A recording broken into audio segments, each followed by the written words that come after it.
श्रवणं कीर्तनं विष्णोः स्मरणं पादसेवनम् अर्चनं वंदनं दास्यं सख्य आत्मनिवेदनम। बंधुओं, ये 9 भक्ति के प्रकार हैं, इनको ध्यान से सुनिए। सबसे पहली भक्ति है श्रवण भक्ति। जिस व्यक्ति ने श्रवण नहीं किया होगा ना कथा का, जिस व्यक्ति ने श्रवण नहीं किया होगा, उससे अपराध बनेगा ही बनेगा सेवा में। इसलिए सबसे पहले श्रवण भक्ति को प्रधान करो। जितना हो सके कथाएं सुना करो, हमारी नहीं सुनो, सबकी सुनो। जिससे जो प्राप्त हो वो सब ग्रहण करो। श्रवण भक्ति को प्रधान करो।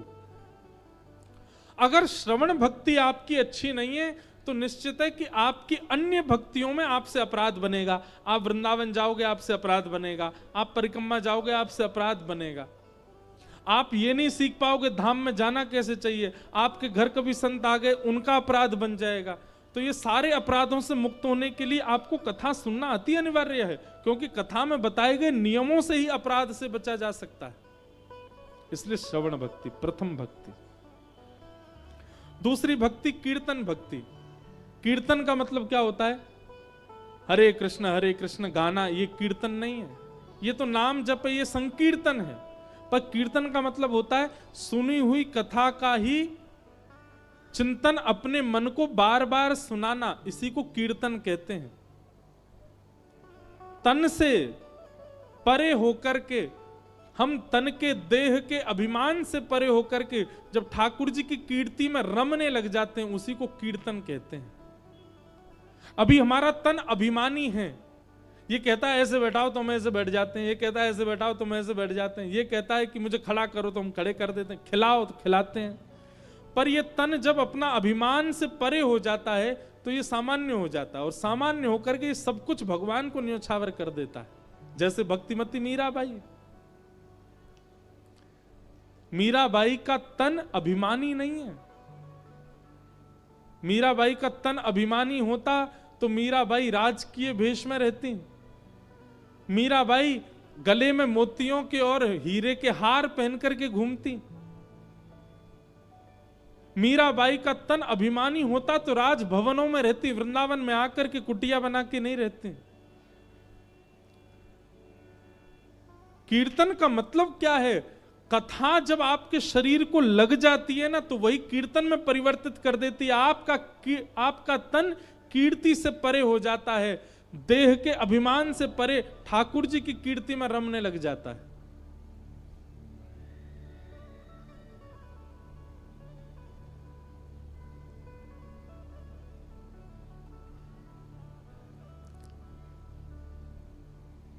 हो बाला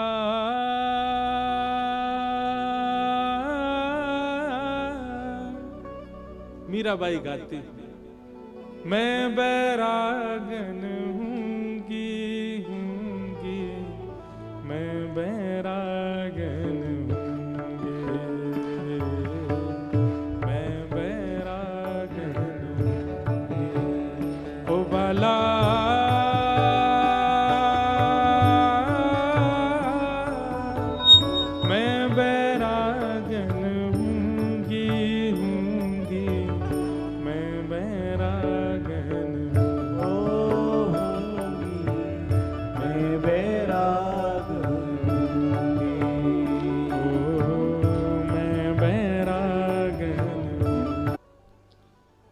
और ये दूसरी भक्ति है। क्षमा करें, पर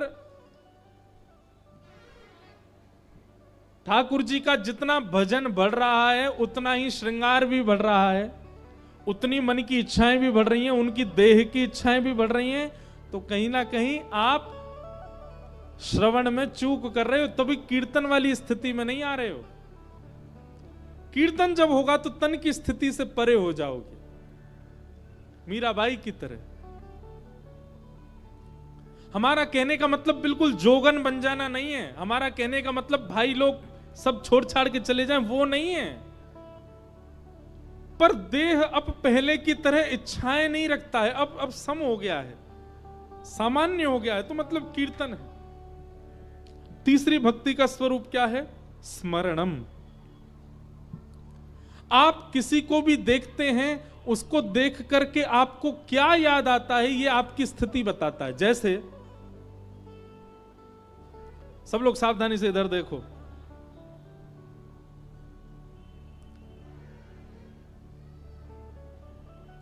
किसी भयंकर पहलवान व्यक्ति को देखते हैं तो पहलवान व्यक्तियों को देखते ही हमको पहलवानों की ही याद आती है। धनवान लोगों को देख करके धन की याद आती है। सुंदर लोगों को देख करके कहीं ना कहीं काम का स्मरण होता है। परंतु भक्त जब व्यक्ति हो जाता है ना, तो उसकी स्थिति कैसी हो जाती है? वो पहलवान को भी जब देखता है ना, भयंकर कोई बढ़िया पहलवान आ जाए, तो वो मन में विचार करता है कि ठाकुर जी जब विराट होते होंगे तो ऐसे ही होते होंगे। वो किसी धनवान को देखता है तो मन में विचार करता है जब द्वारिकाधीश बने होंगे तो ऐसे ही बने होंगे। किसी अत्यंत सुंदर को देखता है तो उसके मन में भाव आता है ये इतना सुंदर है तो इसको बनाने वाले ठाकुर जी कितने सुंदर होंगे। मतलब अभी हमारी दृष्टि कैसी कि हम संसार को देखते हैं और विकार उत्पन्न होता है, परंतु जब श्रवण भक्ति, कीर्तन भक्ति हमारे तन में अच्छे से आ जाती है तो तीसरी भक्ति यानी कि स्मरण भक्ति कैसी होती है? फिर आप जिसको देखोगे उसमें ठाकुर जी का ही अनुभव करोगे, उससे ठाकुर जी का ही संबंध देखोगे। कोई सांवला काला व्यक्ति यदि सामने आ जाए तो अभी तो क्या होता है, देखो कितना काला है, कितना सांवला है, परंतु भक्ति जब प्रधान हो जाएगी तो उसको देख करके आप क्या सोचोगे? जैसा इसका रंग है ना वैसे ही है ठाकुर जी भी, वैसे ही उसका वर्ण, ठाकुर जी का भी वर्ण ऐसा ही है। किसी की सुंदर पोशाक देख करके आप पोशाक पहनने वाले या बनाने वाले की प्रशंसा नहीं करोगे, बल्कि ये विचार करोगे ऐसी पोशाक सुंदर सुंदर पहन के जब श्याम सुंदर निकलते होंगे तो कैसे लगते होंगे। मतलब आपके चित्त में और कोई स्मरण की भावना ही नहीं है, हर स्थिति में ठाकुर जी।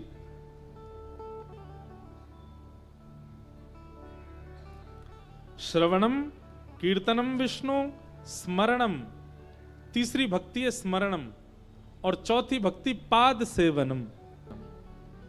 पाद सेवन भक्ति का मतलब क्या है? दो बातें हैं। पहली बात, आपके सामने जो वैष्णव आ जाएं, आपके सामने जो ठाकुर जी के उपासक आ जाएं, उनके चरणों में तुरंत प्रणाम करो, पर छू के प्रणाम करना नहीं है।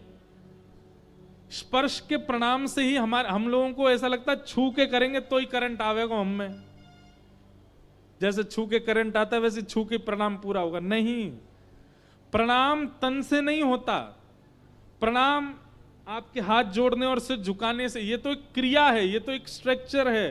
प्रणाम हृदय से होता है। हृदय से आप जिनके भी प्रणाम करो उनके चरणार बिंदों का दर्शन करो, दूर से ही उन चरणार बिंदों में, युगल चरणार बिंदों में पुष्प अर्पित करो, सुगंधी अर्पित करो और ऐसे प्रणाम करो। तो किसी के भी सामने दंडवत होने में, और एक और बात सुनिए, जब किसी आचार्य को प्रणाम करने की इच्छा हो तो ये नहीं अपनी जगह से दौड़ करके उसके पास आके प्रणाम करो, नहीं। आचार्य के दिखते ही, वैष्णव के दिखते ही जिस स्थान पर हो वहीं लेट करके प्रणाम कर लो।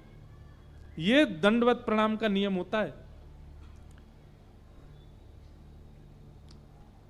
अच्छा, भाई लोगों को करना चाहिए दंडवत प्रणाम। दंडवत मतलब दंड होता है, उसके समान सीधे गिर जाओ, हाथ सीधे पैर सीधे, सर्वांगीण अंग जमीन में।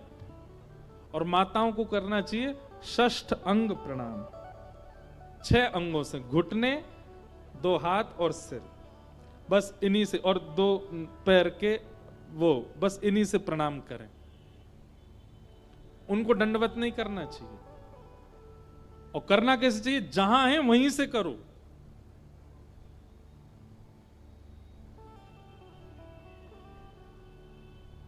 भाग रहे हैं लोग आचार्यों के पीछे, वैष्णवों के पीछे, वाके हमारे पांव में कितने तो खोंचे पड़े हुए हैं। खोंचे समझते हैं?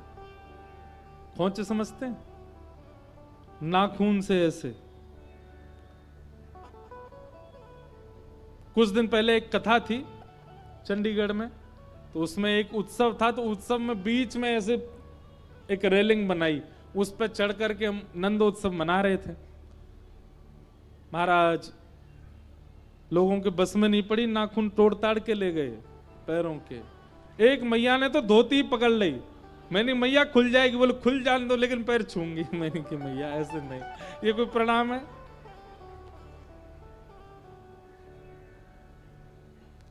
कितनी बार हम सिर के बल, मुंह के बल, नाक के बल गिर चुके हैं प्रणाम के चक्कर में। तब से हमने नियम बना, दूर से ही करो, छुओ नहीं। और ये शास्त्रीय बात भी है कि स्पर्श से प्रणाम पूर्ण होता है नहीं। हम लोग राधा रमन जी को छूते हैं, हम लोग जगन्नाथ जी को छूते हैं, हम लोग द्वारिकाधीश जी को छूते हैं, मंदिर के बाहर ही खड़े होकर के दूर से प्रणाम करते हैं। ऐसे ही आचार्य गुरुजनों को भी दूर से ही प्रणाम करो। सौभाग्य मिला है समीप बैठने का, तो थोड़ा समीप से कर लो, पर छू के ही प्रणाम करना ये आवश्यक। अब कई लोग आते हैं सुबह, हमारा सोफा इतना छोटा सा पड़ गया वहां पे, आज तो एक भैया आया, उसने मेरे यहीं पे ही हाथ धर दिए सबरे, और सबरो बल लगा दियो। मैंने कि लाला नेक देर और रुकता तो नस चढ़ जाती मेरी। हम लोग ये नहीं जानते कि प्रणाम कैसे करना चाहिए। जिस दिशा में आचार्य हैं उस दिशा की ओर झुक करके बस दंडवत कर लो, ये प्रणाम।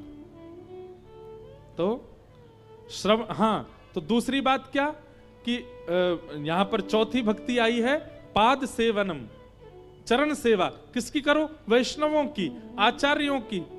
और स्पर्श करने का यदि बहुत ही मन है तो अपने निज घर के ठाकुर जी के चरण छुओ। और कब छुओ? रात्रि जब आप सुलाने जाते हैं ठाकुर जी को, तो रात्रि में एक तो ठाकुर जी की पोशाक हल्की पहना दिया करो। ये दिन भर के जड़ाऊ कपड़े पहन के ठाकुर जी रहते हैं, जैसे रात में अपनी नाइट ड्रेस पहनते हो, ऐसे ठाकुर जी को भी सूती के वस्त्र पहनाओ, और सूती के वस्त्र पहना के सुंदर इत्र लेकर के ठाकुर जी के चरणों में लगाओ। और मन में विचार करो, पूरे दिन आप घुटने के बल बैठे रहते हैं लड्डू गोपाल, दुख गए होंगे आपके, और आपके खड़े ठाकुर जी हैं, तो सोचो पूरे दिन आप खड़े रहते हो लाल जी, पैर थक गए होंगे आपके। इस भावना से ठाकुर जी के चरण दबाओ। पाद सेवनम चौथी भक्ति है।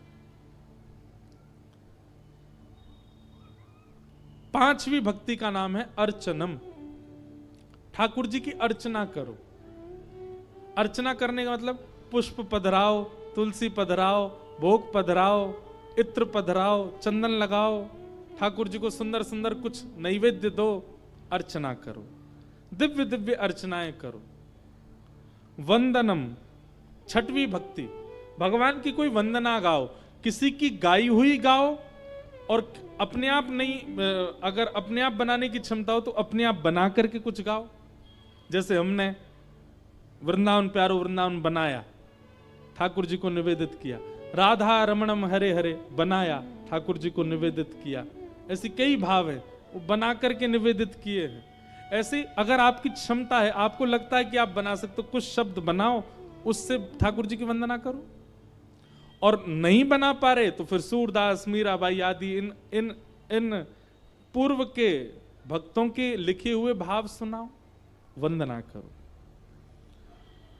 और सातवीं भक्ति है दास्य।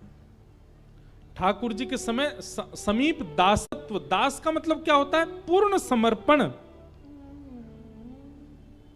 आप ही मेरे स्वामी हैं, आप जो चाहेंगे वो करूंगा, आप जहां ले जाएंगे वहां जाऊंगा, जहां नाथ रख दोगे वहीं मैं रहूंगा, जहां ले चलोगे वहीं मैं चलूंगा। ये केवल बोलने तक ना रहे, इस बात को स्वीकार किया जाए चित्त से। ये दास्यम, ठाकुर जी के प्रति दास भाव। इसका मतलब ये होता है, आज यदि 56 भोग मिल गए तो पालो, कल यदि भूखे पेट ही रखें ठाकुर जी तो उसमें भी ठाकुर जी आज आप शायद चाहते हैं कि मैं कुछ पाऊं ना, इसीलिए सुबह से कोई व्यवस्था ही नहीं बनी। इस प्रकार की भावना को दास्य भाव कहते हैं। हर स्थिति में कभी शिकायत नहीं करता ठाकुर जी से, न कोई शिकायत नहीं कोई जी, कर लो करा लो प्रभु जो है तेरी मर्जी। कोई शिकायत नहीं, कोई अर्जी नहीं, हर चीज स्वीकार है, ठाकुर जी जो देंगे सब मंजूर है। इसको कहते हैं दास्य भाव। उसके बाद सख्य, ठाकुर जी के प्रति सखा। अब देखो कितनी समझने वाली बात। पहले सखा मत मानो ठाकुर जी को। वृंदावन में कई लोग मेरी बातों को ही प्रधान करके ये बात भी कह देते हैं। इंद्रेश जी कहते हैं ठाकुर जी को सखा मानो, ठाकुर जी को बेटा मानो, ठाकुर जी को भैया मानो, ठाकुर जी को ये मानो।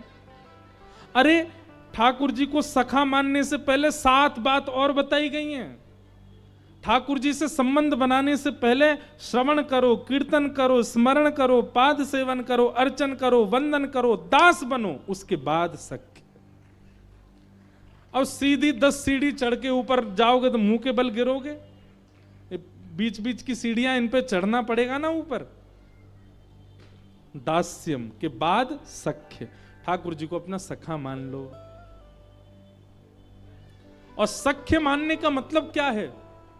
सख्य मानने का मतलब है कभी कभी ठाकुर जी के प्रति बिल्कुल वैसी भावना रखो जैसे सखा के साथ आप हंसते हो, खेलते हो, अपनी मन की बातें बता देते हो, उसके संग किलोल करते हो, वैसे ठाकुर जी के संग करो।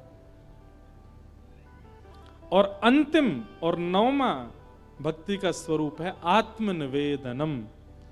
अपने हृदय की सब बात ठाकुर जी से कहो।